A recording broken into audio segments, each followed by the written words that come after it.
It's Frank Talks, Pleasures and Lifestyles, and I'm Frank because I have to be. Frank Talks is the program out to make the world a better place. And how do we do that? By sharing information and interviewing people who actively experience and live various different pleasures and lifestyles. And why do we do that? In order to inspire and educate listeners like you about the enriching possibilities to lead more interesting and fulfilling lives. And speaking of incredible guests, we have an incredible guest for you this week. His name is Andy Gryn, and he has been working in the animation industry for over 30 years, and he brings that experience to Frank Talks today. Welcome to studio, Andy Gryn. I must say, it's a pleasure. And a pleasure for us, too. So let's start the interview right off the bat. Where were you born, and what road did you take in order to end up in the animation industry? Well, basically a crooked road, but definitely born and raised in Montreal. Animation, as a kid, watched all the Disney shows and Warner Brothers, Walter Lantz, stuff like that, enjoyed it, but got into it by chance. I was dating a young girl who was taking animation courses at the Museum of Fine Arts, and she took me to the Bibliothèque Nationale for a screening of what I didn't know then, but they were local-made commercial films, industrial films, all animated, and it was a screening once a month that would happen at this museum. And I asked, where are these from? Thinking that everything else was made in Hollywood and whatnot. And she said, oh, those are local Montreal things. So the next day I picked up the phone, phoned up a studio, asked to see if they had any work, because I was a student at Concordia at the time doing graphics design, fine arts. And they said, no, there's no work right now, but leave your number. A month later, I was working on another project. At that time, we had youth program projects paid by the government, and we were demonstrating fire extinguishers and how to use fire extinguishers in hospitals and stuff like that. And then I get a phone call saying, would I be interested in coming in to work in an animation studio? I said, but I'm working, doing this. And the person on the line said, how many days are you working? I said, 4. He says, well, come in and work the other 3 days. So out of the blue, I started a 30-year career in animation and moved on from doing painting cells to assistant animating, doing some animation, and did it as a journeyman job, just whenever there was any work to do, like any other company, that you go from one job to another. And I had the luck of getting onto the movie Heavy Metal around 1980. And moved out of the art end into production management. And I kind of never looked back into the art end after that. And then carried on working live action movies, working on commercials, animated commercials. And the last 15 years or so I've been dealing with voice directing and casting voices, working with actors instead of the artwork, which is a whole different art. So I had a very varied route through my animation, did a lot of different things, covered a lot of territory, and at this point I'm kind of going independent, not in animation but in multiple tasking, different jobs. It sounds like in your past you have worn many different hats in the world of television and animation production. Are you still wearing as many hats now? I think even more so now. I think as you travel along, you kind of pick up different expertise and different things happening as you move along, and no matter what you learn and what you pick up, you end up throwing it back into the ring to use and to test and to keep carrying on. I told my son, who was studying physics, and he passed it with honors, and he said, I don't want to do physics anymore. And he was worried that it was a waste of time and energy. And I said, no. That investment in that study is going to come to play. And he uses it in a certain aspects that, he might not seeing it now, but I do.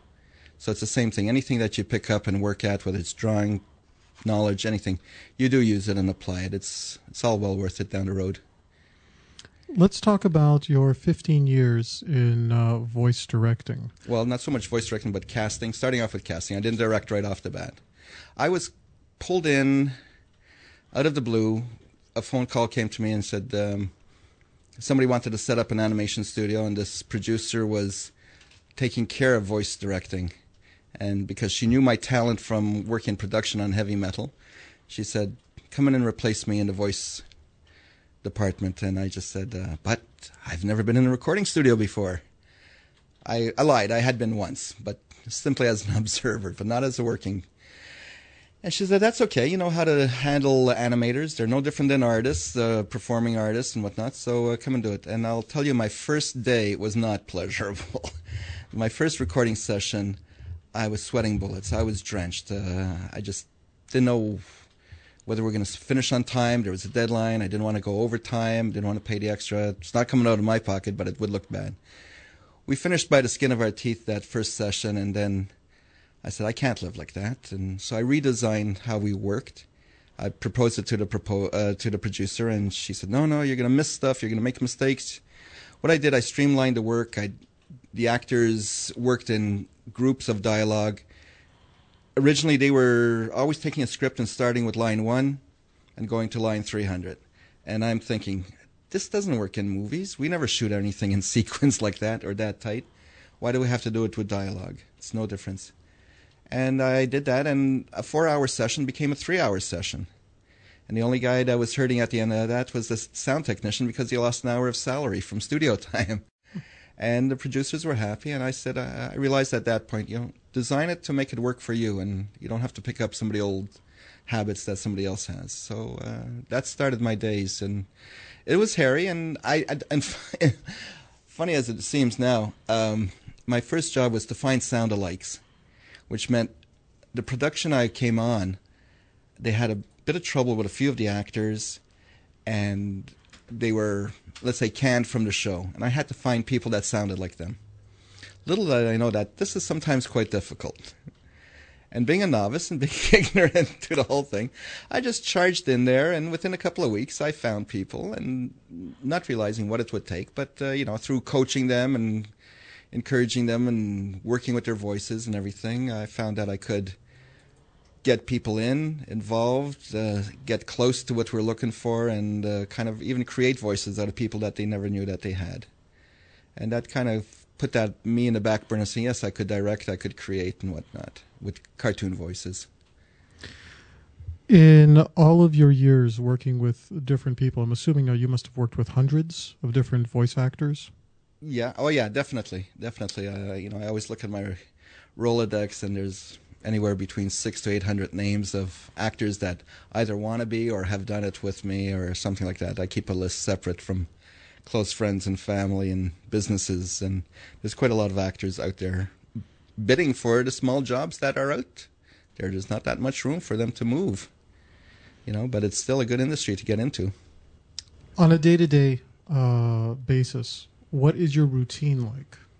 When I was working on the studio, it would, depending on what day of the week, where we are in a production, there'd be casting days where I'd be taking a script and finding voices to suit the certain characters. I'd be working on that. Studio recording days would eat up my whole days being in the studio.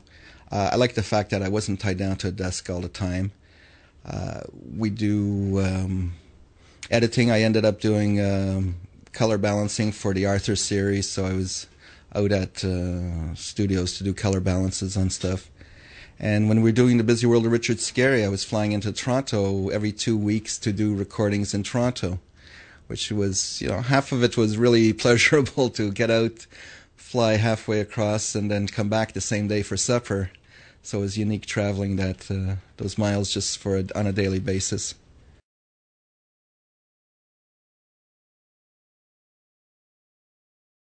What were the stress levels like in a profession like that? Truthfully, the stress levels for me, I never really felt them because I really enjoyed what I was doing. It wasn't, the stress usually came when the companies had problems, and I could handle 7 productions at the same time and not feel the stress because you're in a work mode. But as soon as the company I worked for had a bit of scandalous problems with monies and whatnot, that became the burden, and that's where the stress came in. It's like not knowing when the other shoe's going to fall, when people get fired or laid off and that sort of stuff. The work level is usually never stressful if you're really enjoying what you're doing. Working in the entertainment industry, very creative. You always are surrounded by creative people. I'd like to know, what type of creative things do you do on the side? Well, fortunately, I got into photography. I had an uncle of mine that kind of trained me and taught me my photography. And I did a lot of artwork, which when I found out when I got into production management, I didn't have that time to sit back alone and sit down and draw. So that kind of got shelved, but it got replaced quite easily with photography. So that's my little corner where I've moved that into a commercial field as well. So what I tell people is I do wedding, parties, anything. And now I'm planning a book on my neighborhood. I'm living in the Mile End, and hopefully within a year and a half, I hope, there'll be a publication, not with just my work, with other people's, but it's a photo essay, and I hope some written essays on the neighborhood. And I'm looking at something that could be maybe done even on a yearly basis. You know, just before we came into studio, you invited me into your home, and I have to say that I was amazed by the CD and vinyl album collection that you seem to have. You have quite a little cache there. That's a little hobby on the side. The music interest is there. I don't play any musical instruments, but I do have about 5-6 turntables in the house. Still have a lot of vinyl, about 5,000 LPs hanging around. I take good care of them. I'm not anal about them. I mean, I do play them, and I don't seal them up in plastic or anything. And they're good friends to have around, I think. We're going to be going to some music right now, and we'll be coming back here on Frank Talks Pleasures and Lifestyles. Frank Talks is sponsored in part by Everything Out of Her Mouth is a Test, a man's guide to the emotional needs of women. Ladies, does your man squash your inner vixen? When you ask him to repeat what you have just said to him, does he look at you like a deer caught in the headlights? Does he think that leaving the game on while you talk to him is a good idea? Is his favorite phrase, "Yes, dear, you are absolutely right"? Does wife or girlfriend mean boring and dull to him? Ladies, don't you wish that he knows what you mean when you ask him if you look fat? Then you need to buy him the book, Everything Out of Her Mouth is a Test, a man's guide to the emotional needs of women. On sale now at franktalks.com. Frank Talks is sponsored in part by the book, I'm a Man, That's My Job, The Philosophy of a Seducer. Your inner game is as unique and personal as your signature or your fingerprints. This book provides you with the means to create your own seduction persona. By this, learn what it means to be a man and attract the women you want. Learn about how men and women think differently and how to take the lead in a relationship. This book is for you at franktalks.com. Would you like to sponsor Frank Talks? Visit www.franktalks.com and contact Frank, because he has to be. Sponsorships are always welcome, whether it's prize giveaways, parting gifts for our guests, studio equipment, accessories for the Frankmobile, or a host of other wonderment. Help Frank Talks make the world a better place, one interview at a time. You're listening to Frank Talks Pleasures and Lifestyles, and I'm Frank because I have to be. We're in studio today with Andy Gryn, who has put in years of work in the entertainment industry, specifically animation. Welcome back to studio, Andy. Thank you.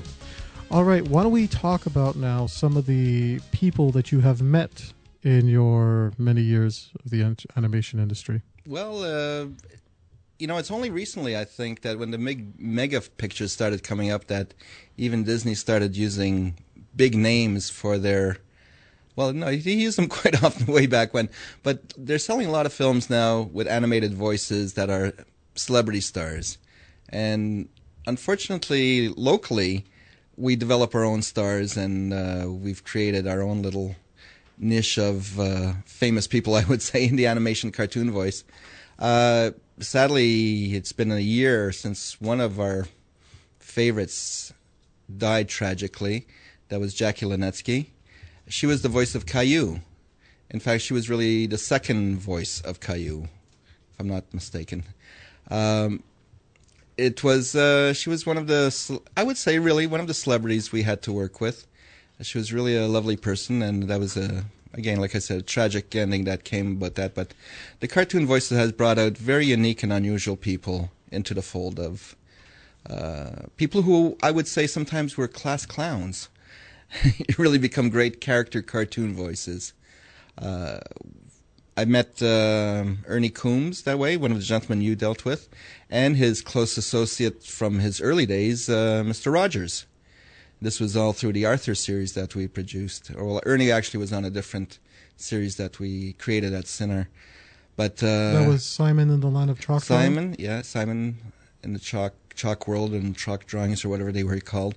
But he was quite the gentleman, quite the person, and I love the fact that I did get a chance to sit down, have a meal with him, talk to him about his personal stuff, what he's about, what his family's like, and find out that what you saw on the TV and what you're seeing on the reruns is the genuine thing. The man was a real sweetheart and a gentle person, and the kidder and the joker and playful, and he was lucky to live that life and be that type of person. He was not anything else than what you saw on TV. When I conducted an interview with him that, by the way, thank you. You're the one who set up that interview. Oh, sure. We actually played that interview a couple of weeks ago in tribute of the third year of his passing. Right. And quite, as you said, he was a gentleman, really nice guy. I got a chance to meet with his daughter when I went over to Pickering, Ontario, to give her a copy of my thesis, because that's something I had promised that I would bring him when it was done. Mm-hmm. Fortunately, he passed away before my thesis was complete, but I also gave her an audio cassette recording of that interview. Well, let me just take that one step further for myself. I was fortunate to have taken what I would consider his last set of portraits and photos, because I do photography as well, and we had for the Simon series, we wanted some promo shots. And this is where I found out that this man is really enjoying himself, because there are a couple of shots in there where he's, what I say, what's called, in the Groucho Marx way, is how he described Harpo when I'm doing a goober. He'd be sticking out his tongue and, bulging his eyes, and he'd do some funny faces for us for the camera. So he was...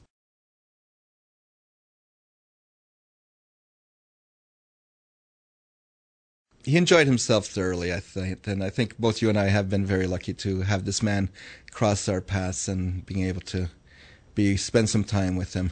Ernie Coombs, Mr. Dressup, he really was a class act, Yeah. and I don't think that Canada knew what a gem it had until his passing. Well, one of the headlines that really impressed me was the author, it was a female, wrote it and says, "I always wanted him to be my father." And I think that's how the kids see him. That's how the adults see him. I have never seen somebody cause such a sensation when you mention his name with the women. I asked him one time, "What's your secret? What's your magic? How come?" Every time I said, "Oh, I'm going to go take some photos of Ernie Coombs, Mr. Dressup," and they all go gaga. You'd swear they're going to... They have the impression I'm going to meet the world's greatest lover, I think, somehow, or the world's greatest father, something along those lines. I found out in talking with him that many times he would meet some fans. The one thing they would all want to do is hug him. Well, that's exactly where he's at. That's exactly where he's at. And again, let's like I said, I also met Mr. Rogers, Fred Rogers, who Ernie and he are out of the same pod. And I found out later from Ernie, and I guess it's documented as well, they both came up to Toronto for a job to work on a kids program. And then Fred got called back to start his own show, and Ernie said, "Well, what do I do? Where am I?" And Fred just said, "Well, just carry on with what I started." And that's exactly what happened. That's where they both came up with the same work.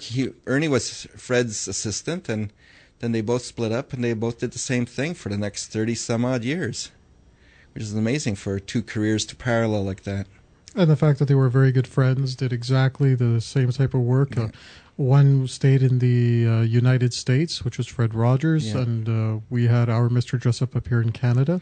What I enjoyed with Fred when he came up to record his bit for the Arthur series was we were getting into the studio, and he paused for a moment, took himself aside, took off his leisure jacket, put on a cardigan, changed his shoes, and went into the studio and performed as Mr. Rogers. He had to physically change his clothes to become the character, which was neat to see. And then later on, he went up to the studios to meet several of the artists and the animators. And his producer or manager was standing at the doorway, tapping his wrist and pointing to the watch and saying, "Fred, we've got 20 minutes to make it to the airport to catch our flight. And there's just one more person over here who I haven't seen yet. Just give me a minute." And he made sure that he met and shook hands with everybody in the studio, personally. And he had the time for everybody. And during his break time in the studio, he'd pull out some postcards and write postcards to fans. And that's how giving this person was, constantly. Let's also mention here that you've worked with some other big-name performers. You've worked with Christopher Plummer. I definitely had the pleasure and the fun to work with Christopher Plummer. That was thrown at me very quickly. It wasn't intended for me to go work in a session with him. But we had a producer who had phoned Christopher Plummer personally at home. And Chris just blew a gasket at this young man. And he was afraid to go to the recording session, so me being the innocent standby went in. And the first thing, we flew into Toronto to record him, and the first thing Christopher Plummer looked around and says, "Where's the gentleman that I blew my top at?" And I started to laugh. I said, "Well, he was afraid to come in." And Chris started to laugh. He said, "Well, you got to tell him I apologize big time because I did the wrong thing." He says he phoned me at home. He shouldn't have, but I shouldn't have blown my top, and send him my apologies. And after that, he signed autographs on programs and scripts for people in the studio and stuff like that. And again, a very giving, genuine person I found, and I had a good time, working with him. Great pleasure with that too. What can you tell us about James Wood? Oh, wow, that's going back a bit. James came up to Montreal to work on Joshua Then and Now. I was working at that time in live action. And it was a 3-month shoot. We're making what would have been a 2-part mini-series for TV and a theatrical release.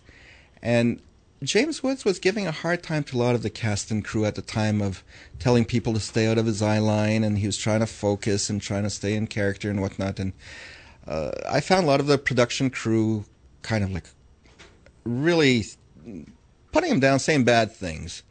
And it wasn't until the last 2 weeks that I was working there with him. We got in his Winnebago. We're sitting down, James, his driver, and myself, and we're having a casual conversation. And then things started coming out like, he says, "This is really the biggest project I've worked on. Last 6 months I've been on a friend's couch in New York City, and that I didn't have 50 cents to get a cup of coffee." And then I'm saying, you know what, there's a lot of pressure on this guy, and he's trying to give his best, and his best could only come with really focusing and keeping that energy with himself. And he had all the right to tell people who were very casual and happy-go-lucky around him to say, "Listen, I'm trying to work, and I'm trying to focus, and it's very important to me, and I'm trying to give the best I could." Unfortunately, I think they took it in the wrong way. And that's where somebody will kind of come across looking angry, miserable, mean, and frustrated. So he put in what I would consider a very genuine, top-notch job in that film. And I found him, towards the end of this, really a likable person again. And I think he's done fantastic stuff since. He's been really top-notch after that. You're listening to Frank Talks Pleasures and Lifestyles. Frank Talks is sponsored in part by Everything Out of Her Mouth is a Test, a man's guide to the emotional needs of women. What would your life be like if you knew exactly what to say and do with women? This book is for the guy that simply wants to learn how to handle women's tests by addressing her emotional needs. By this, you create the type of attraction that will make her see you as the one she was destined to be with. This book will teach you how to get the woman you want and how to keep her. Everything Out of Her Mouth is a Test is the Rosetta Stone for men to understand exactly what a woman means when she speaks and how to respond. Is that worth changing your life forever? Buy this book at franktalks.com now. Frank Talks is sponsored in part by From Loser to Seducer by Frank B. Kermit. Ladies, is there a man in your life that got dumped for being clingy, needy, or was told he was a loser, but you still think he's a nice guy and want to help him?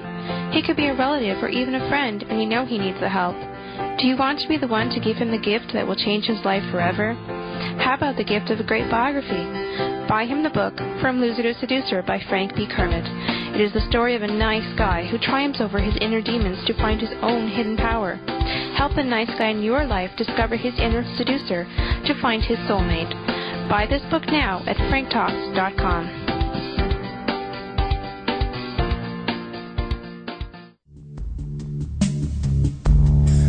Honest, frank approaches, trusted professional conduct, timely taboo topics, and the most eclectic ensemble of interview guests ever produced. Listen in to Frank Talks to learn about the different sides of the human spirit. Be sure to visit our website at www.franktalks.com for the most up-to-date information and the latest downloads of programs just like the one you're listening to now.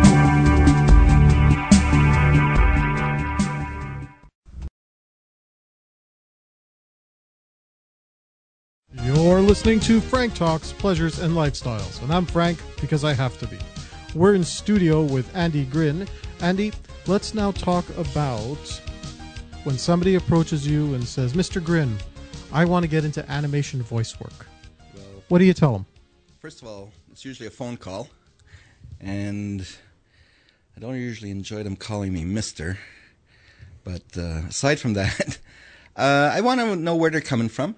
That's usually my lead on what background do they have, to what I'm going to tell them. If they're coming out that they've been doing theater workshops, theater school, going to drama classes, going to Dawson, going to Concordia, whatever, in theater, studying it, doing amateur stuff, then I know that they're into that mode. The other question I ask is particularly pertaining to cartoon voice. I ask them if they've ever been the class clown, whether they enjoy joking around, fooling around, playing with their voice, having fun. And that will give me a clue on whether they're capable of doing all sorts of many things. Because if you come in with a singular voice, and this is again something I'd mentioned before where they get celebrities to do it. One thing that turned me off was when Winona Ryder did the Russian, the Tsar Nicholas... Anastasia? Anastasia, that's right, thank you. I saw the previews of it. I was asked to work with Don Bluth in that studio, but when I heard them bringing in a celebrity, and Anastasia from the turn of the century sounded like a valley girl, I said, no, they're not giving it credibility. They're not giving a Russian accent to this lady. So I said, I'm not going there. I'm not dealing with that. The people who deal with dialects and different languages, learning the lilt of somebody's accent, will work very easily in a cartoon milieu. That always comes to play. So there's different little talents that I'm looking for in a person. Let's start off with kids first. The kids are usually the ones that we get a lot of calls for because I worked for a studio that would prefer using children than adults trying to be children.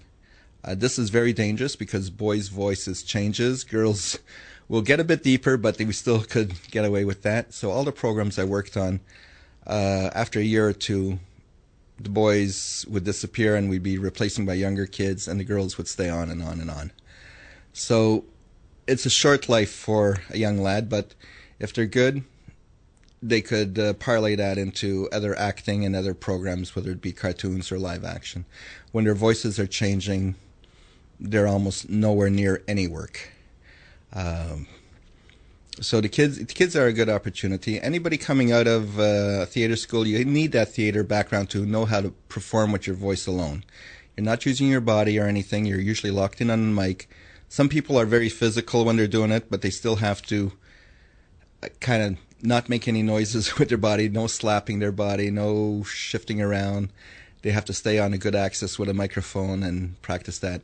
And then having a lot of character sounds, a lot of different character voices, how to age your voice, how to make it younger, give it some rasp, take the rasp off, pitch it, whatever age range they could play with is what I'm looking for. And to get into it, that's the hardest part because we're dealing with an actor union.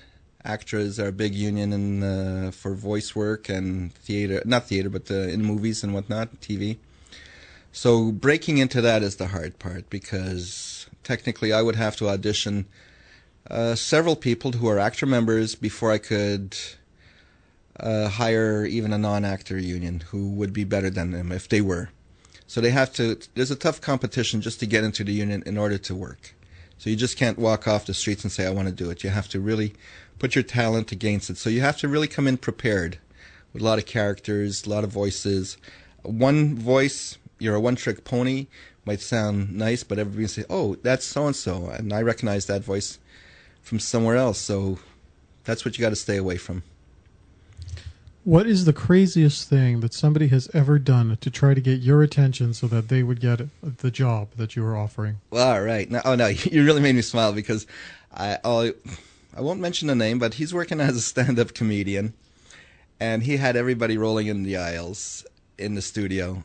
He came in to audition for a chef, and he walks into the studio with a suitcase. Now, mind you, we're looking only for sound. We're not visuals.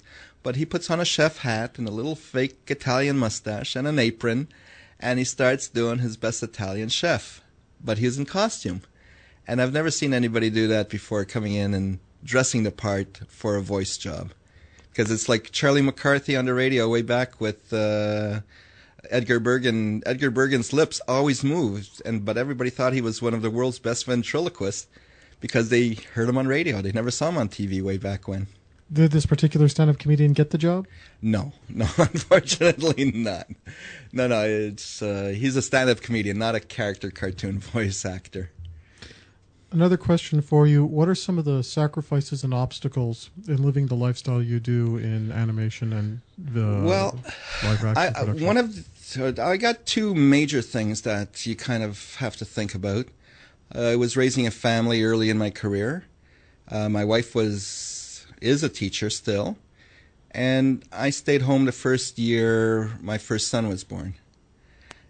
So I took myself out of the market, and it was one of these things, we're sacrificing a salary for a year because we wanted one of us as parents to be home with a child. So there was a decision at that point in my career of saying, let's put it on hold for a while. My wife had to and wanted to teach this group of kids that she saw for the last 5-6 years finish their high school career, and I had no objections with that, but you got to figure you're taking a hit monetarily. And the other moral decision I went through, and this was a hard one, is working on stuff you don't believe in or you don't feel you belong in. And come winter time, it used to be softcore porn films were popular. And here again, it was about my son at that time was about 3 years old. And up comes this job, and I'm humming and hawing whether I should take it or not. And my dear mother comes along and says, you got a mortgage to pay? I say, yep. You got shoes to put on your kids? Yep, got to do that. You got to feed everybody? Yep. You could take that job. You don't have to look at the product. So I took it, didn't look at the product. But it was still an interesting prospect of working on stuff like that. We've heard what you've done in your past. We've heard what you were doing very recently. What are you doing right now, and what aspirations do you have for the future? Well, right now, this very minute, what am I working? I've got a lot of pokers in the fire. I've got a lot of little jobs. I almost feel like what happened to Russia after Glasnost. They had what the Americans used to call one big dragon out there, and now they got a lot of little snakes. So that's what I feel like I'm dealing with. Instead of working for one big corporation, I'm tying up with a lot of little projects, a lot of little jobs. I'm shooting a little educational video, or used in an educational course, video for a professor at Concordia. I have what I like to think of my book project on the Mile End. I'm working Friday nights at the St. Vader Bagel Shop on St. Vader Street. And I'm enjoying that immensely because it's putting me into the heart of the community, and I'm making a lot of contacts there. And what else have I got going? There's a few other things. What can you tell me about the animation workshops that you're looking to offer? Yes, that's something. As we're leaving to come here tonight, that's what my wife yelled out at me, that I should tell people and let them know that I'm planning on starting, with my background, some animation cartoon voice workshops, which should be in the fall. I'll be starting them, I would imagine, working in a studio with people with scripts to give them the real feel of what it's like to be in a recording studio, and to develop character voices and kind of let my last 14 years of expertise come to play in a teaching mode with people in workshops. So that's what I'm aiming for as well. Andy, it's been absolutely wonderful having you in studio with us. I'm very sorry, but the time is up and we have to get it going. Thank you very much. You're listening to Frank Talks Pleasures and Lifestyles. Frank Talks is sponsored in part by Everything Out of Her Mouth is a Test, a man's guide to the emotional needs of women. Ladies, does your man squash your inner vixen? When you ask him to repeat what you have just said to him, does he look at you like a deer caught in the headlights? Then you need to buy him the book Everything Out of Her Mouth is a Test, a man's guide to the emotional needs of women. On sale now at franktalks.com.